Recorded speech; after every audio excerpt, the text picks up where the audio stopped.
Elon Musk. He has completed his $44 billion Twitter deal. He tweeted, "The bird is freed." Just before 11 p.m., it has already been liked by 1 million users. It's probably more than that by now. But Musk's first move was firing the CEO, Parag Agrawal, the chief financial officer, Ned Siegel, and the head of legal, Vijaya Gadde. Gadde was responsible for suppressing the Hunter Biden laptop story and kicking President Trump and others off the social media platform. Now, these firings also paved the way for a new Twitter. Musk says he has plans to totally rethink Twitter's approach to free speech. And let's talk more about that. Joining us for this discussion is Vivek Ramaswamy. He's the executive chairman of Strive Asset Management. He's also the author of A Nation of Victims. Vivek, great to have you back with us. Good to see you. All right, let's talk about this op-ed you wrote for the Wall Street Journal yesterday. The title is How Elon Musk Can Liberate Twitter. You say that the site still needs moderation, but there are ways to do that while abolishing viewpoint discrimination, an important thing we need to talk about. You also say, quote, Twitter isn't a public forum, most obviously because it isn't run by the government. And like every other big tech platform, they deploy this centralized top-down censorship dictating to users what content is too offensive for anyone to see. You say that model should be turned upside down and the users should get to decide for themselves what they see. Tell us more about that, Vivek, and what that would look like.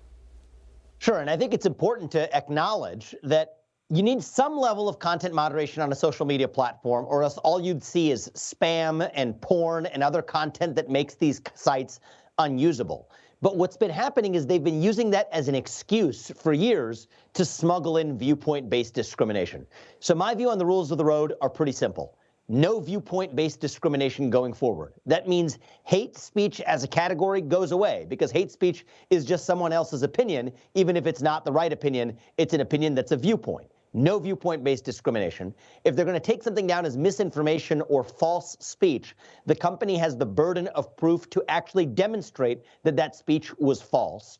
And guess what? If there are users that say they like those filters, that they like that kind of censorship, great, let them have it. They can opt into Twitter's old protocols. But for the users who don't want it, they're actually free to decide what they do and don't get to see. And I think that is a formula for success for operating this as a free speech platform while still allowing for the kinds of content moderation that allow the platform to be usable. And I think it also turns up the notch on personal responsibility just a little bit, and I think that's an important part of this equation as well. And I just wanted to get your take on this. Elon said he bought Twitter not to make money, more or less to help humanity. And as an entrepreneur, what are your thoughts on his motivation here, and how does that fit in with capitalism?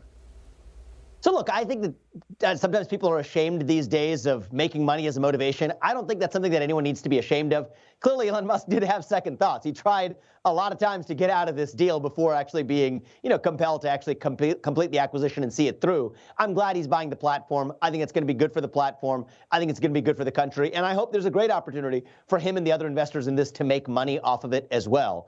But I think more importantly is, we now recognize that viewpoint-based discrimination in the private sector is neither good for the country, and it might not even be good for business when you alienate half the country, who might actually be half of the country that includes some of the most monetizable customers of any business. I don't think that makes for good business either. So it's my hope that he does succeed financially. I don't think he needs to apologize for it. I think if we're being honest, clearly it was a factor on his mind when he tried to back out of the deal for overpaying. I just don't think there's anything to be ashamed of there. Yeah, interesting statement from him. Real quick, 2 more minutes, 2 topics to get through. First, we got to talk about Meta as well. That stock is flatlined, basically.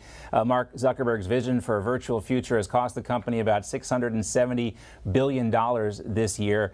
Is Meta going the way of MySpace, or can Zuckerberg right the ship? Look, I think that one of the things that Facebook's business model has demonstrated over time is that you have to invest in the short run, even if that means sacrificing short-run profits for the long run. So I'm not going to second-guess the business logic of it. I do have my own issues with the metaverse. I mean, the metaverse is predicated on dissolving the boundaries between the offline world and the online world. And I think in order for the online world and people to have the sanity they need to operate in the online world, they need the sanctuary of the offline world. So that's not a business critique. It's a normative critique, a deep concern that I have.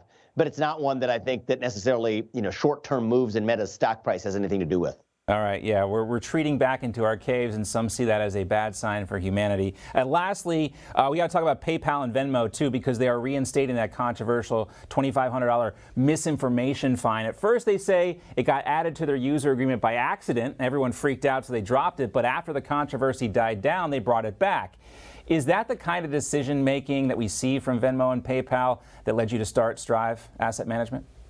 So look, I think that financial institutions in this country, in many cases, have completely lost it, John. And at the end of the day, capital should not be the mechanism that we use to settle political disagreements. In a democratic society, we settle those through free speech and open debate in the public square, and then let companies be companies that serve their customers. So is that what led me to start Strive? Absolutely, it is. I mean, Strive's an asset manager focused on a different vertical, competing with firms like BlackRock, saying that you shouldn't use your money to advance one-sided political agendas.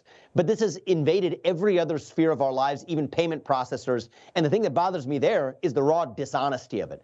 Claiming that it was an accident only to reinstate the policy. I think leaders of financial institutions need to do a better job of actually saying what they stand for so their customers actually know. And I hope that's the kind of movement that Strive's able to lead in the private sector. Yeah, and you hope there's some sort of backlash here, because the lack of transparency, you're right, Vivek, is something that a lot of people have an issue with. Great to see you as always. Congratulations on Strive. You got some great new ads out too. I see those as well. Very inspiring stuff, Vivek. Take care. No crooked establishment. None of that twisting the truth. No talking down to me. Don't tell me how to think. Don't tell me how to think. Don't tell me how to think. I trust Newsmax. Newsmax. They don't tell me how to think. They let me decide. Newsmax. Real news For real people.